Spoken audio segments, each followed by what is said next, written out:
So this is a short video. We get many questions from students, very good questions about, first question will be, do you teach the headstand online? And my answer is yes, of course we do.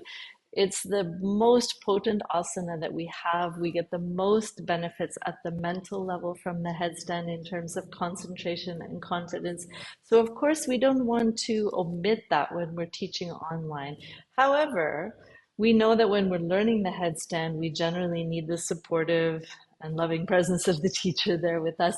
And so if you're at home and you don't have a teacher there with you, let me speak about that today, what you would do. And so I want to give you the confidence that we're approaching in a very careful way, but we want you to get the benefits from this wonderful asana. So the headstand done at home, you want to make sure I tried to create a nice space behind me. You need to have lots of free space around you.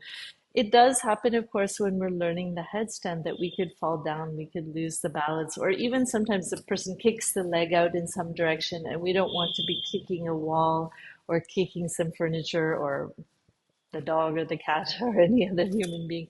So we need to have lots of free space. Now, when we fall down in the headstand, nothing happens really. As long as we have space around us, nothing bad at all happens.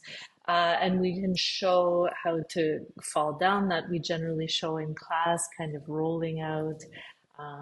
It depends on the flexibility of the person. But what we'll show today is having that, once you have that space, how you might do it at home. And this is something that we did during the pandemic. We asked students to come for a workshop and we asked them to bring a family member with them. In some cases, actually, it was the cook or the driver or somebody like that that would come in to help, and that's okay. So as long as another person comes in, we'll show you exactly where they should stand in order to just provide a little bit of support that you're not falling backwards or falling to the side. And so that will show in a moment. So if you've got a person that's ready to help, they can watch the latter part of this video and understand a little bit. And so you want to be ready that you're a little bit comfortable with the preparatory stages. You can do the dolphin, you can do some preparation, which is, preparing your seat, placing the head, walking the feet in a little bit, getting comfortable with pushing the elbow down into the floor and lifting the shoulder away from the ear. So you shouldn't be hunching your shoulders like this. So once you're comfortable with those few steps, pushing elbows down, lifting shoulders up, and maybe even working towards the half headstand. Once you've got that, then you're ready to bring in that family member or friend and get them to help you. This is how we can be in place to help. So the student or you is sitting on your heels on the mat, and you're going to work through the steps as you would have learned them in class, measuring the arms, bringing the elbows down very close to the knees,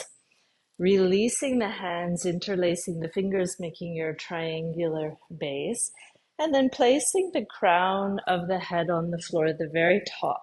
Now, once the crown is down, the family member or me will come in and stand in place. I'm just going to move Kosalia's hair out of the way, and I'm going to place one foot behind the head, and you can see it's very close to the head. It's not at all far away.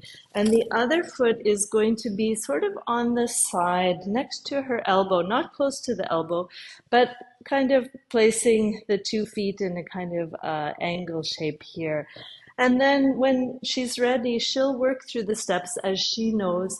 You as the family member don't need to do too much. You need to be here to support. So I'm going to ask her, you'll raise the hips up, straightening the legs, walking in. And then what we're teaching the student is to bring one foot up.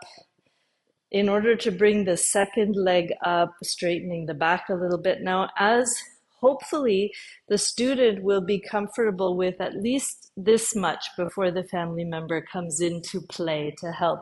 So from here, I'm going to keep one hand on the back and she'll raise the knees up quite high. And then finally, she'll raise the feet up. So what I'm doing is just providing with my knee bent behind her back, just some support that should she lose her balance and fall backwards, she's not going to because my knee and my foot are here. She can raise the legs all the way up now. And so now that she might be not so steady, Kosalia is very steady on her feet, but student may not be so steady. And so what the family member can do is stand in place and then provide a little support. So maybe one hand holds up here at the ankles. Um, the student will be trying to bring their hips backward a little bit. So you'll see with one hand, I'm touching the hip a little bit. I'll show on the other side, we're bringing the hip back slightly. But what I'm not going to do as a family member is hold really tight and panic. Okay, that's not the point. The student is here. I'm just making sure they're not falling over. If they start to fall over, of course, I can hold on. I can hold on with one foot and let the other foot sort of fall down, and that will work. But they're not going to fall backwards. They're not going to fall to the side. So that is how we can provide support.